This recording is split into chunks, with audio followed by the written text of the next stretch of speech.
બાળકો ચીકુનું જ્યુસ નથી પીતા હોતા, પણ આ રીતે તમે થોડો કોકો પાવડર અને ચોકલેટ એડ કરી અને ચીકુનું જ્યુસ બનાવશો તો એકદમ સરસ બનશે અને બાળકો પણ હોશે હોશે પીશે. તો તેના માટે મેં અહીં 4 નંગ ચીકુ લીધા છે. વજનમાં આશરે 250 ગ્રામ છે. તેની સાથે 1 ચમચી મેં કોકો પાવડર લીધો છે અને 3 મોટી ચમચી ખાંડ લીધી છે. આ ખાંડની જગ્યાએ તમે સાકર પણ વાપરી શકો. 2 ચમચી કાજુના ટુકડા લીધા છે અને 2 ચમચી ચોકો ચિપ્સ લીધી છે, જે ચોકલેટના દાણા આવે છે તે, અને ગાર્નિશિંગ માટે ચોકો સિરપ લીધું છે. તેના માટે 500 ml મેં ફૂલ ફેટ ક્રીમ વાળું દૂધ લીધું છે. તો આપણે ચીકુ શેક બનાવવો હોય તેના માટે આપણે આવા એકદમ સરસ એવા ચીકુ લેવાના છે. આ ચીકુ અંદરથી બહુ કડક ન હોય તેવા લેવાના. જો કાચા ચીકુ હોય તો તેમાં શીરનો ભાગ વધારે હોય છે, જે સફેદ ચીકણું ચીકણું પ્રવાહી નીકળે તેવું, અને તે આપણા વાસણમાં અને જીભમાં પણ ચોંટી જતું હોય છે. તો આપણે જ્યારે ચીકુની પસંદગી કરીએ ત્યારે એકદમ પાકા ચીકુ હોય તેવાની પસંદગી કરવાની. તો હવે આ ચીકુને આપણે ધોઈ અને સરસ કોરા કરી લઈશું અને પછી એની છાલ ઉતારી અને બી કાઢી નાના નાના ટુકડા કરી લઈશું. તો આપણે બધા જ ચીકુને કાપી લીધા છે અને આપણા ચીકુ સરસ જો અંદરથી આવા પાકા અને એકદમ લાલ છે. એટલે આવા ચીકુ હોય તો અંદરથી એકદમ મીઠા હોય છે. તો આ રીતે બધા ચીકુના આપણે ટુકડા કરી લીધા છે. હવે એક મિક્સરની જાર લઈ લઈશું. તો મિક્સરમાં જે આપણે જ્યુસ માટેનો સ્પેશિયલ મોટો જાર આવે છે તે લીધો છે. તેમાં આપણે આ બધા જ ચીકુને આપણે એડ કરી દઈશું. ચીકુની ક્વોન્ટિટી તમે વધારે ઓછી કરી શકો. જો તમારે થોડુંક વધારે ઘાટું જ્યુસ બનાવવું હોય તો તમે 5 ચીકુ પણ લઈ શકો.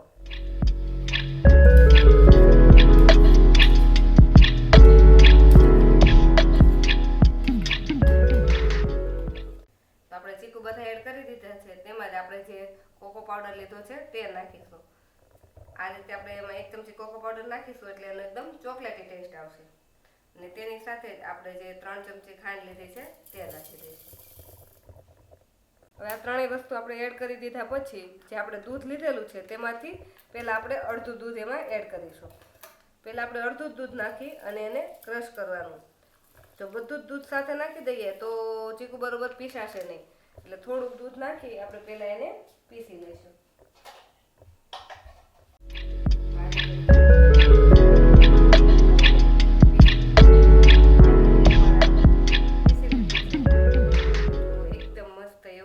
પીસાઈ ગયું છે અને એકદમ ચોકલેટી કલરનું થઈ ગયું છે. તો જો એકદમ સરસ એવું પીસાઈ ગયું છે. આમાં એક પણ ચીકુ આખું નથી રહ્યું કે એના કટકા નથી રહ્યા. તો એકદમ સરસ આવું સ્મૂથ એવું પીસાઈ ગયું છે અને એકદમ ઘાટું છે. તો હવે આપણે જે બાકી દૂધ રાખેલું છે તે આમાં એડ કરી દઈશું.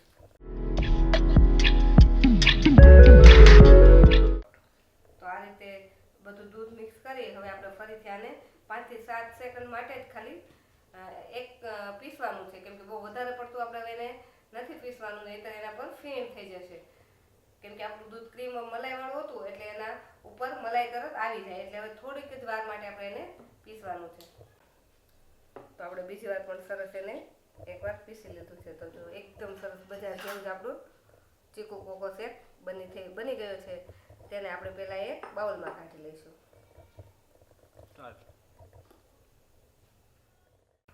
તો આપણું ચીકુ કોકો શેક આ રીતે બની ગયો છે ને એકદમ સરસ ઘાટો અને એકદમ સ્મૂથ બનીને રેડી થઈ ગયો છે. તો હવે આપણે આને સર્વ કરીશું. તો આપણે આ ચીકુ ચોકલેટ શેકને સર્વ કરવા માટે એક ગ્લાસ લઈ લેશું અને તે ગ્લાસને આપણે થોડોક ડેકોરેશન કરી દઈશું, એટલે એકદમ બજાર જેવો જ લુક આવશે. ગ્લાસને ડેકોરેટ કરવા માટે આપણે ચોકલેટ સિરપ લીધું છે. તેને આ રીતે આપણે ગ્લાસના કાંઠા હોય તેના પર રાઉન્ડમાં આપણે આ રીતે લગાવી દઈશું.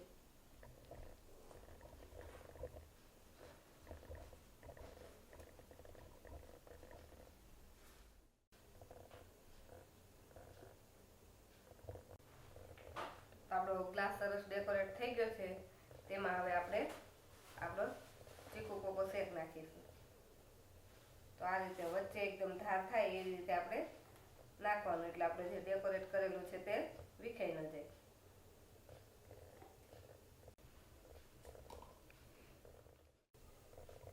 હવે તેના પર આપણે થોડા કાજુ નાખી દઈશું. જો તમારે આઈસ્ક્રીમ નાખવું હોય તો આ સમયે પહેલાં થોડુંક આઈસ્ક્રીમ નાખી દેવાનું. કાજુ નાખી તેની સાથે આપણે થોડાક ચોકો ચિપ્સ નાખી દઈશું. આનાથી એકદમ સરસ ચોકલેટી ટેસ્ટ આવશે. અને ફરીથી આપણે થોડુંક આ ચોકલેટ સિરપથી ગાર્નિશિંગ કરી દઈશું એટલે એનો લુક એકદમ બજાર જેવો આવશે. તો એકદમ બજાર જેવો અને બજાર કરતાં ખૂબ જ ઓછા ખર્ચમાં આપણે ઘરે આ રીતે ચીકુ ચોકો શેક બનાવી શકીએ છીએ. જો તમે અમારી રેસીપી ગમતી હોય તો અમારા વિડીયોને લાઈક કરો અને પ્રોગ્રેસ કિચન ચેનલને સબસ્ક્રાઇબ